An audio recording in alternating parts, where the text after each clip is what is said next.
Welcome to Energypreneurs, the podcast where solar power batteries and electric vehicles come together. I'm your host, Sohail Hasni.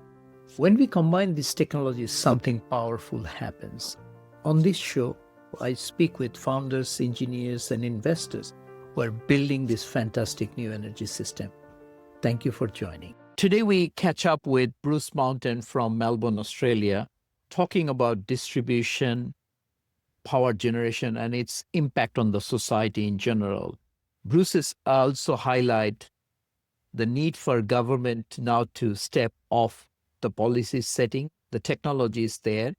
Government should not throw money at a problem rather than let the market decide. And maybe it's time for the government to be in a role of taking the policy barriers that are stopping from implementing project. We talk about very cheap batteries in Australia, and we talk about, is there a time now that we should tell the distribution companies that maybe there will be no more monopolies in 20 years' time? Please join in. Thank you. Hi, Bruce. Good morning from Melbourne. For Good you, morning. I wish I was in Melbourne. I'm in Manila now. Yes, good morning. Morning. Yeah, tell me about yourself. I know that you have been working in quite a number of different industries. What can we? I haven't been working in many industries. Almost all of my career has been electricity related. My name is Bruce Mountain. I am the director of the Victoria Energy Policy Centre, Victoria University in Melbourne, Australia. I'm a researcher and advisor on energy economics and energy policy, and my career has been in that space in Australia, in Africa, and in England in particular over the last 35 or so years. I've done energy economics and policy related advice and research up and down the value chain in electricity, mainly to some degree in gas. And the thing that really tickles my fancy is distributed energy, its rise, its future, the implications of it for regulation, competition, institutional arrangements, and corporate strategy. Yeah, distributed energy is fascinating thing that came from nowhere, right? Especially what's happening in developing Asia, what happened in Pakistan last couple of years. I think gigawatt of electricity just came in and rooftop solar, right? Yeah, just incredible what's been happening there, the rate of expansion of solar. But it's been widely noted there. But if you go to Africa, where I've been increasingly focused, similar things are happening there. It's not monitored centrally, but when you stack the imports, or rather gather the data on the imports of solar panels, you can see an enormous surge of distributed energy there too. Yes, I mean, and plus, once you add storage to that equation, it's a total game changer, right? Before it was, okay, distributed energy, mostly solar, can give me during daytime. Nighttime, I still have to go back to grid. But once you add battery to the equation, that changes the game dramatically. Yeah, that's quite right. So certainly in Australia, which at least at a per capita level has the highest uptake of distributed solar energy, it was seen in the context of grid supply, and so effectively grid firming. And that was fascinating in and of itself, and has had major impacts on demand and hence on grid prices and operations. Once you add distributed storage, behind the meter storage, it again changes massively the relationship of customers to the grid. This is a big research area for us. I've got PhD students examining quite what the relationship between retailers and customers will be in this context, in which customers on energy over a period of a year completely self-supply and indeed are major sources of production for the grid. So yeah, the industry is being turned upside down, the relationships between customers and suppliers, who's a customer, who's a supplier, all of those questions are now in play, and it's deeply interesting. Yes, I mean, then what's the future of regulated distribution pricing if customers starts eloping the system, like with the federal government battery subsidies? I mean, most household looks like not most, a significant part of the households will have a 50 kilowatt hour battery when the average consumption is about 20, and everyone has 2.5 days worth of electricity stored in the house. The reliance on the grid is significantly less. Plus, in those 2.5 days, I mean, they will start putting a 10 kilowatt solar. So they will generate another 50 kilowatt hours. So yeah, I mean, the net at the end of the week, on a good week or a bad week, the net exposure to the grid is not much. Of course, you need the grid as an insurance, but are you willing to pay, or who will pay for these assets? Do you see stranded assets in the horizon? Yeah. So this is the big competition policy, regulatory policy, customer fairness, technology, innovation, climate change question. I think this is the big question for our time. And I think it'll take a good while to see how it's going to play out in Australia and in other countries with different levels of solar radiance and so on. My feeling on it is electricity supply is now competitive just about in the whole supply chain. Previously, many people were willing to concede that the natural monopoly lay in network elements. It still does lie there for many customers, but for an increasing proportion of customers, it's not there anymore. Customers can choose for substantial parts of the time as to whether they purchase from the natural monopoly element at all. And I think increasingly, without terribly much additional innovation and change in demand and change in supply, they'll be able to rejig things to be able to get off to the grid totally. So suddenly pricing the network part of the value chain is not the old rigmarole of a regulatory asset base and a return on assets, and then a big argument about the nature of the price structure, the fixed versus variable element, and the temporal variation of the variable element, and so on. It's rather, what is the alternative cost of supply? In Australia and in Britain and in large parts of Africa, regulators are tending to try to protect the natural monopoly in the name of fairness or trying to protect customers who can't ship.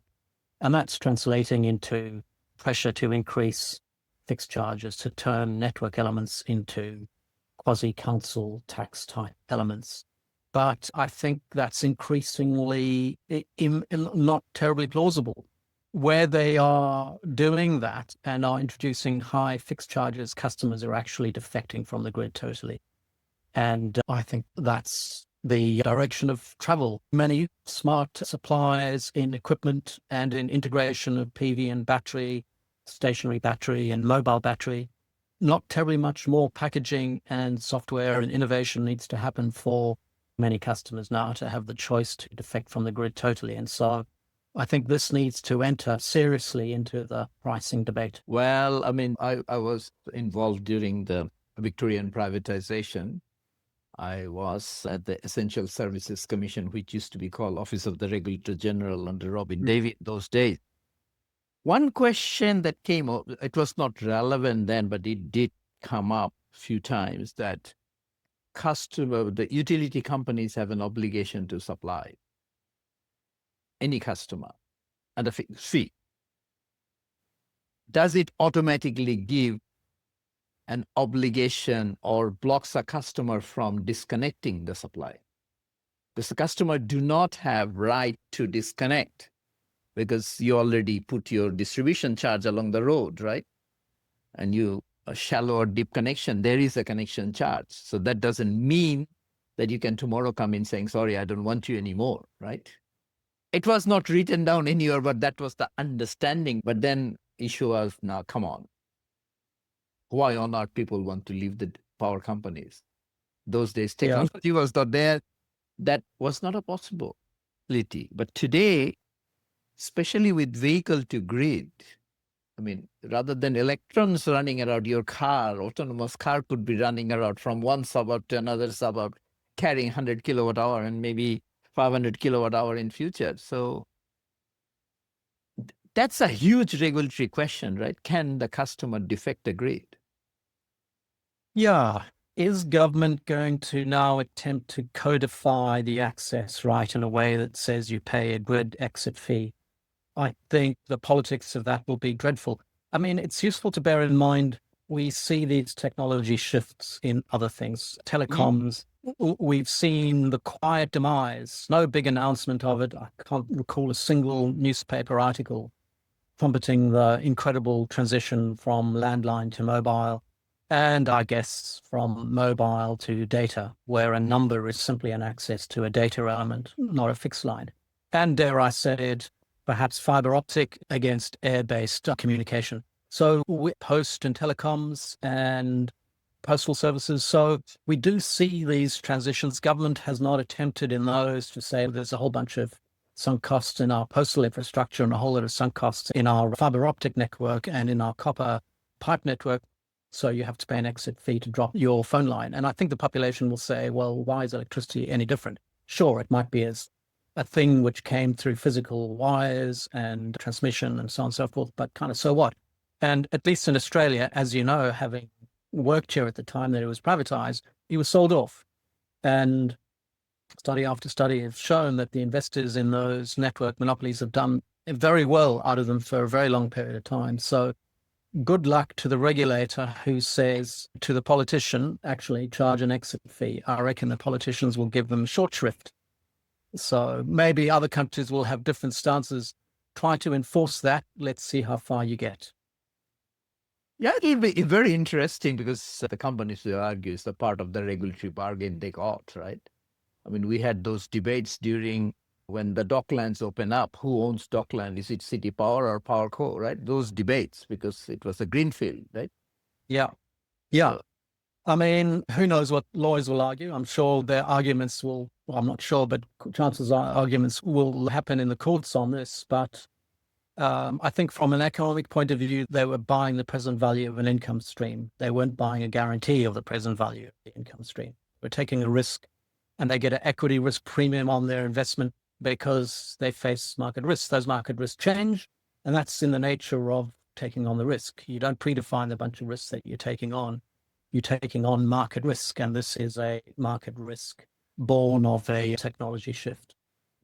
Interesting, because I think that's not how the distribution license were drafted when they were drafted. But again, yeah, this is going to be a huge issue globally. I mean, where the utilities are in public hands, of course, it's a public goods changing hands, so that will not be an issue. But especially where things have been privatized, that would be a very big issue. How is that being handled in the gas sector now that the government decided that all the gas households become electric, right? That also a huge loss. How has that been? Yeah. Well, I've got first-hand experience of this myself. Several years ago, dropped my gas link.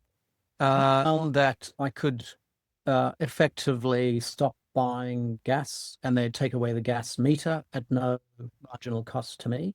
But if I wanted to disconnect the gas connection, in other words, dig up the gas pipeline, then they would charge me for that, which seemed fair enough. But why would any customer care to dig up the gas pipeline? They don't care. The gas pipeline there, they simply disconnect the meter.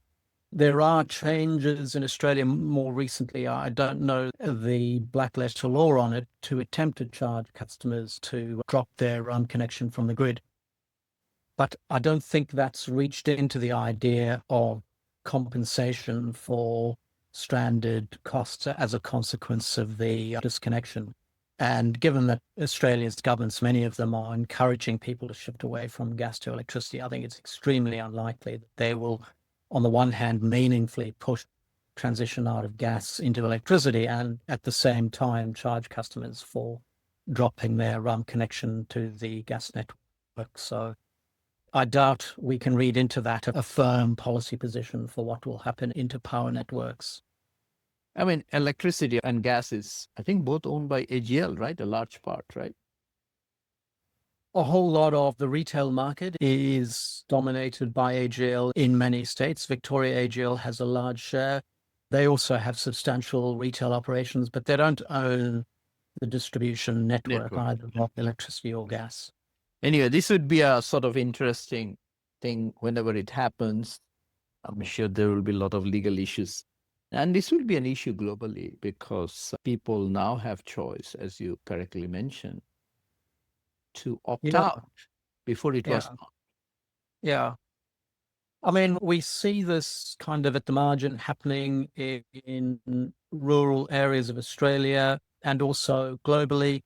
Often first-hand evidence I've found here in Australia, the network companies are still happy to continue to cross-subsidize uneconomic distributed network elements in rural areas, because if they fail to do that, they end up actually having to realize asset write-off, which they're not keen to do. In other parts of the world, they're getting priced more at the margin simply because maintaining the assets and keeping them in service is very expensive. And so customers are disconnecting. The networks are fraying from the edges back into the rural areas, to the urban areas. But I was just having a look on my morning walk a couple of days ago at the pole mounted transformers and the distribution feeders in our little street, looking at all of this infrastructure, terribly expensive 11 kV distribution, and then a pole mounted transformer every couple of 100 meters, and then all the copper cables strung along to go into every house. That stuff is expensive to provide. Charging it at its old historic cost built 30 years ago is one thing. Building new stuff out with that when the alternative is simply supersized battery and solar, perhaps with a little diesel genset as a backup. It's clear to me that distributed economics in just about any part of the world which has reasonable winter sun is the winner. And so it's now the rate at which policy and institutional arrangements recognize that.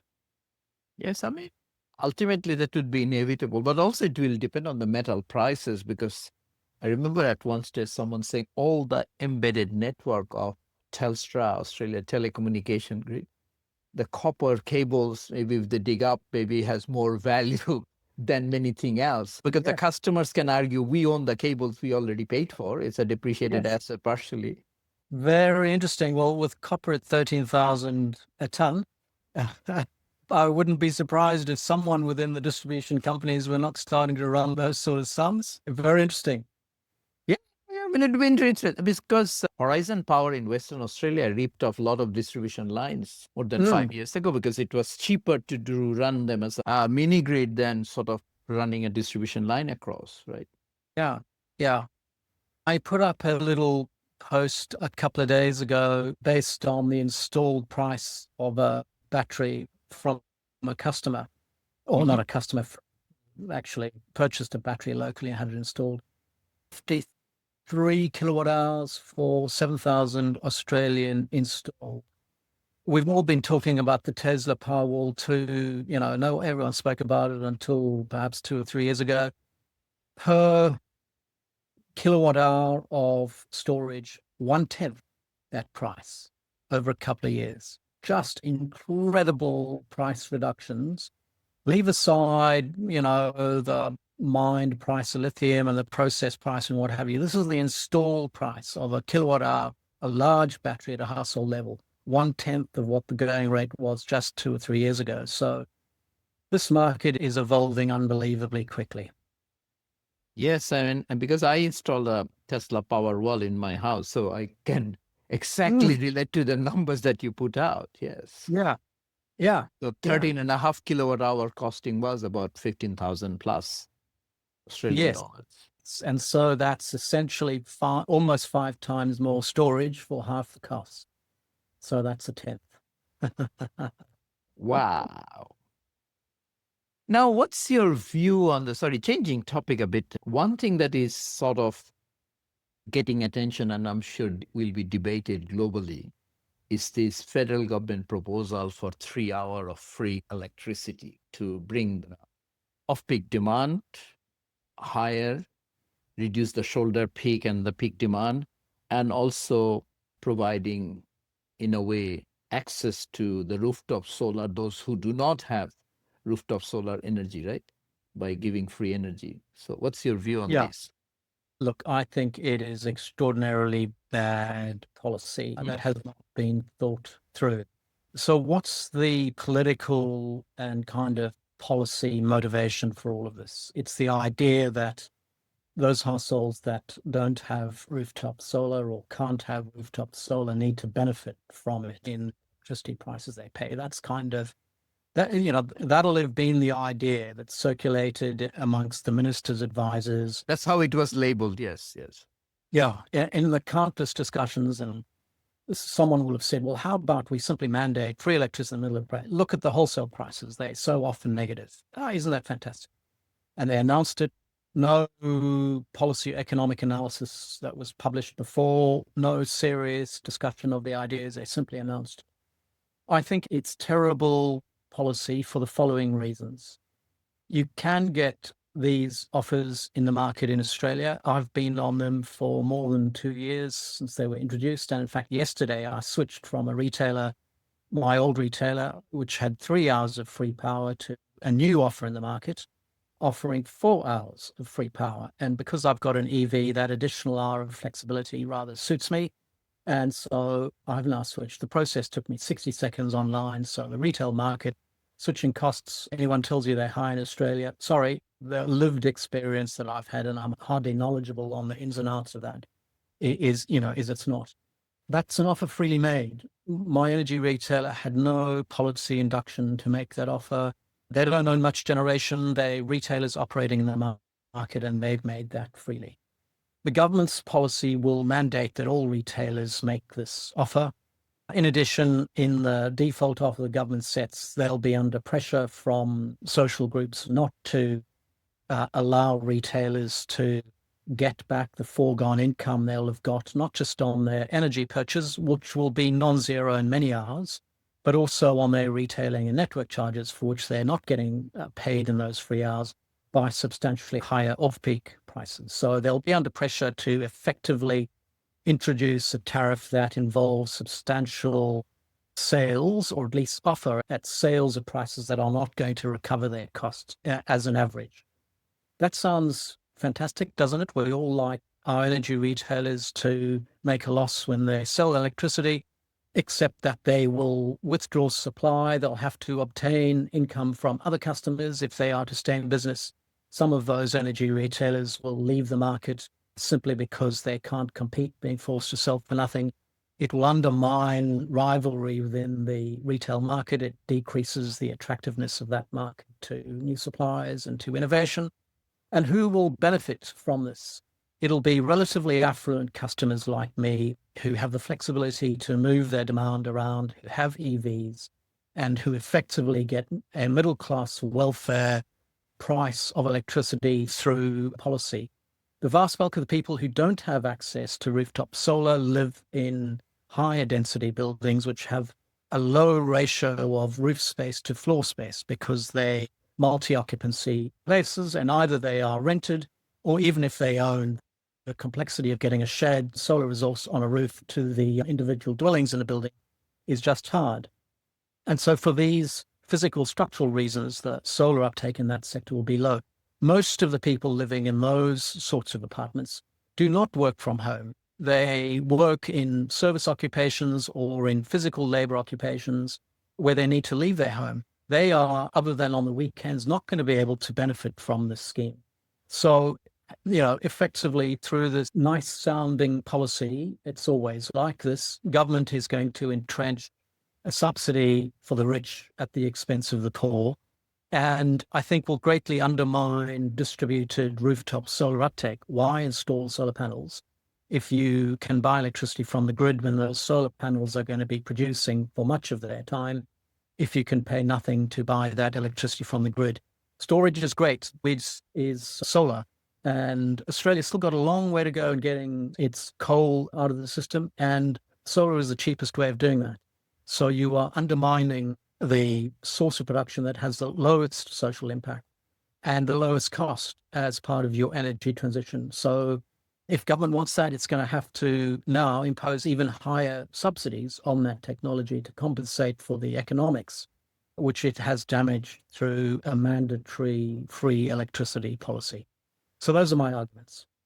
Good, good. I want to actually gather a few people and have a debate on this topic. So you definitely sort of give a very strong argument. And it's a very interesting policy because this is another off-peak tariff with a sort of, because it's a zero price, suddenly it got an attention and it's gone global. And exactly as you mentioned, the people who are in an apartment dwelling and working on service jobs, they're not necessarily charging their EVs during the middle of the day. No one is at home, so they won't be able to benefit. Yeah. It's still, I think in the global context, it will have a huge mindset shift. But here, of course, Australia has to still work out that who pays for it, because the network owners should pay part of this as well, because if they get their full network charge recovery in the process and the whole brunt is thrown at to the retailers, then definitely it's not fair, because the retailers cannot, something is costing me something and then suddenly you're telling me, no, you have to sell it for free by law. That doesn't work. So I'm sure the Indeed. details will be worked out. But thank you for your explanation. Yeah, this is very good. Now, you mentioned about electric vehicle that you are driving, and good. That's fantastic. What do you think will happen once the V2G starts coming in? But that sort of takes it to the next notch, no? With all the large batteries. The 53 kilowatt hour battery is huge for a domestic context. And you mentioned how much they paid. They paid about $7,000. 7,000. Yeah. So it's good. But then your electric car that came with a free battery, home battery, that you didn't pay for. I mean, you paid for a car, right? You didn't think, but that's a home battery as soon as you have a bidirectional charging. So how Yes. will that impact? What's your thinking? Yeah. So I've been interested in V2G for a long period of time. I've been intrigued. I don't understand enough about the electrical properties of taking the power from a DC battery and putting it into an AC grid that's synchronous. I don't understand enough about the hardware and software components of that to really know what the additional physical cost would be. But my feeling would be it's probably not much. We can easily convert the other way, and the cost of the inverter is not a huge amount. We have it with the solar panels into the grid or the battery into the grid. What's the difference with a motor car? So I'm intrigued that the car companies themselves have not seen a competitive advantage in integrating the V2G inventory into the car. They innovate and do all sorts of attractive things to win customers, like heated and cooled seats and cars that substantially drive themselves now, other than Tesla, at almost no marginal cost to the customer. So they're doing this incredible software and hardware integration in cars, essentially to make them more attractive to the marginal customer in order to win market share. I can't imagine that these clever people will not be able to integrate a V2G device at relatively low incremental cost in the car. And so from a commercial market strategy point of view, I'm asking, why is it that car companies haven't seen the advantage in this in winning customer share? Is there a standards issue? Is it a technical software integration issue? Is it a regulatory issue? I don't know. But I would imagine the physical cost is not big.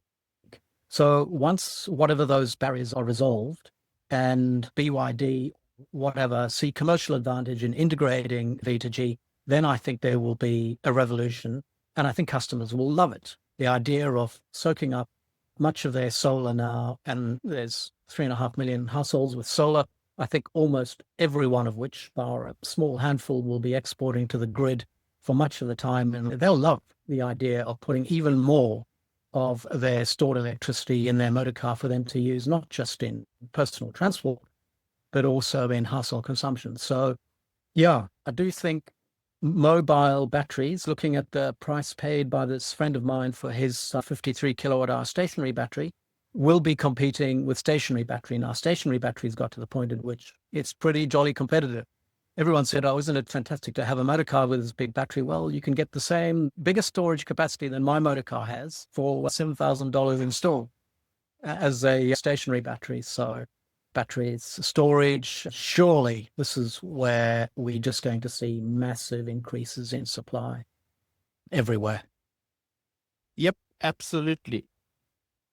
Now, I think Ricardo in my podcast, he was saying we actually had this discussion on V2G last year that still Australia is a small market for these car manufacturers, and there are few standards and regulatory issues.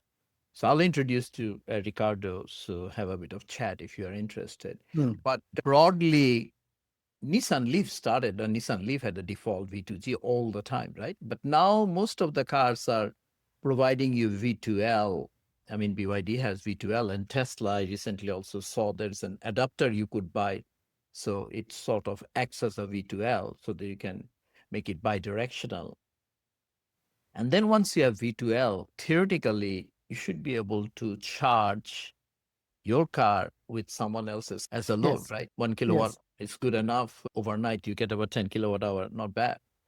Yeah. So that slowly opens up, but I'm absolutely sure that the car companies in Australia will pay attention because Australia has the largest number of imported cars with no more manufacturings, right? Toyotas are gone, Mitsubishis and every Holden all are gone. Yes, they Amazing. still are taxing premium cars, but yeah, for the rest, Australia has low tariff barriers on cars and batteries and PV. So yeah, there will be, and it's got a big stock of relatively affluent customers who like new tech. So it is a fantastic proving ground for these things.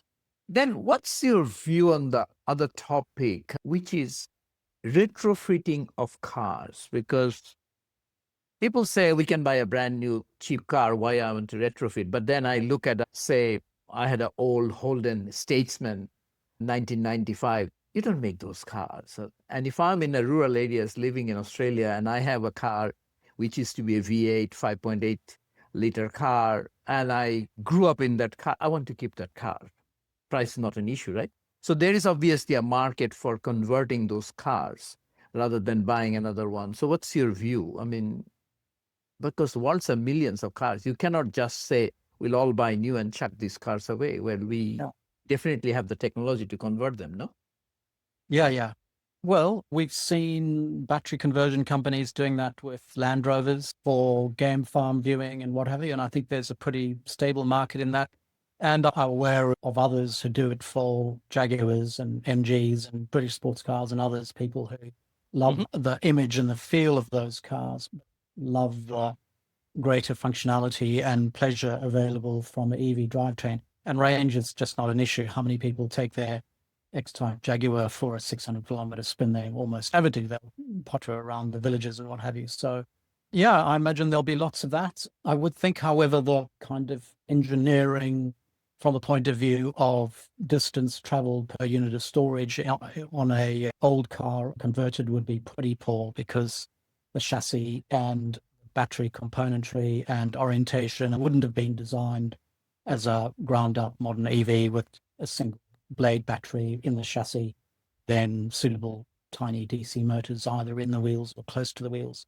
So I'm sure there will be a market willing to pay for conversions, people who had their old Holdens and love the feel of the car, but love that it can now do everything it could before quietly and efficiently and at almost zero marginal cost as long as you charge with your solar or buy from the government's free electricity offer. Now, I was just thinking more like, I mean, Toyota is a bad example because Toyota is not into electric vehicle fully yet. They have been pushing their hybrids and Mirai and others and all sorts of things. I was more thinking that is it time that one of the OEM suppliers come in and say, you know what, bring your car, we'll retrofit and give you back, yeah, your electric version, because that's when really it will happen in a big way if one of the mainstream car companies saying, bring your car, we'll retrofit and give it back. Yeah, yeah. I can't see them being able to do that in Australia. The manufacturing and labor rates is too high. So then if it's a matter of getting it to Vietnam or China or perhaps in time India and elsewhere, it's the transaction cost and transport costs involved in collecting the cars, relocating them, stripping them, and then who knows, all the regulatory and other barriers, health and safety barriers that would be involved in shipping old broken down cars and then dealing with the componentry and the waste. Yeah, I don't know. Yeah, no, I agree to the last part. Maybe regulation and safety would be issue, but in terms of labor, come on, we are entering into a world where robots are making robots. So in the complete darkness. So I don't know that argument. God knows Yeah, well, modern EVs are just so much better than, I mean, having had both petrol ones all my life and EV for the last 4 years or 3 years, and having still a petrol car, the EV is just so much superior, so much better, absolutely. and the responsiveness, yeah, and cheaper to operate and own. And that's because of the life cycle cost development as well, not just in the operation. So you lose all of that in trying to convert an old ICE car where you need to adapt to different bespoke engineering configurations and engine sizes, not just in the Holden Commodore, but does it have the V8 or the V6 or whatever on the engine mounting? And who knows what the other gearbox componentry, drive shaft, and diff may well vary from one to the other. And so you need to account for all of that bespoke variation. I mean, for Australia, I completely understand this conversion will not make sense that much. But in a countries like where you are working in, say, in Africa or in Pacific countries where this car is a small country, stranded asset, I mean, physically a stranded, what you're going to do, it will just rot. So there maybe conversion will make sense. And in countries like in Africa, all over Asia, say Pakistan has this, I forgot, Suzuki or Toyota Alta. It's a very tiny car everywhere. Last time I went to Islamabad. So if that is converted, or in Southeast Asia has this Toyota Altis, so it's a small car, standard. All the taxi fleets are that. So if someone come with a kit saying, hey, I will convert and I'll give you like a second life battery sort of warranty, I'm sure there will be a market. No? Maybe. I just don't know enough about the engineering of these things, but who knows? Someone develops a retrofit kit. It's happening with bicycles to some degree. Can retrofit an existing mountain bike, change the hub and what have you. But as with so many things, manufacturing from new is often so much cheaper than fixing from secondhand. But who knows? If there are dominant markets where there's a relatively standard motor car form and there's millions of them on the road already, and a packaged retrofit could fit it, maybe that will find a need. What else you do when you're not working? What you do for fun? You're living in such a lovely city in Melbourne, no? Yeah, I do. Melbourne's a lovely place. I kite surf. It's one of my favorite things to do. What do you do? Kite surfing. It's a kite broad, surfing. Yes, yeah. Kite surfing, and I kayak, sea kayaking, and I snorkel and dive with masks, and I ride my bicycle. I enjoy the opera, and I spend a lot of time reading business, strategy, politics, novels, not nearly as much as I should. Anyway, yeah. Are you writing novels as well? No? Oh, no, I wish I was writing novels. No, my pen is occupied obtuse energy economics issues. I wish it was directed to more interesting things, but it's very much on the words and numbers around energy. No, but the world isn't different. I met a gentleman, I think, on a flight many years ago, flying from Hawaii. And then we were flying back to Sydney. And I asked him what you do, and just a casual chat. And he said, oh, I used to be a geologist, but as of last week, I'm a fiction writer. I said, well, what happened? And he said, oh, he worked in mine all his life. So he used to write fiction and sell them on Amazon Books. And it worked out okay. First one made a few $100s, second one made a few $1,000s, last one make $100,000. So he's now thinking, why do I work? And he said, I can give you a vivid description of the mines where I spent 20 plus years in. So all my characters dies or interesting thing happens in a mine setting. I said, very interesting. What a smart man. What a clever man who's cutted it in the real world of mining geology and now can bring all of that context into a human novel. Fantastic. Good on him. Yeah, I should have kept his business card, because it would be a really inspirational story for others, no? Indeed. I kind of wish I had such experience, but I can wax lyrical about officers and they are very boring. It's the people not interesting, but yeah. So, Bruce, is there anything else you want to share? I mean, this is a fascinating place you are in, Melbourne, and also being an academic looking at the whole side of the energy transition without having a commercial stake. So obviously it's a very different viewpoint, no? Anything else you want? Yeah, no, I am very privileged in not having a horse in the race. It frees me to do what I find most interesting, which is essentially pondering the public interest in these things.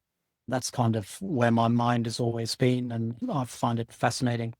I've been very lucky to have had a career essentially pursuing that. So, yeah, I think the distributed is the most interesting stuff to me. There's still no end of interesting things on the traditional wholesale market and policy, the interaction of policy in the market.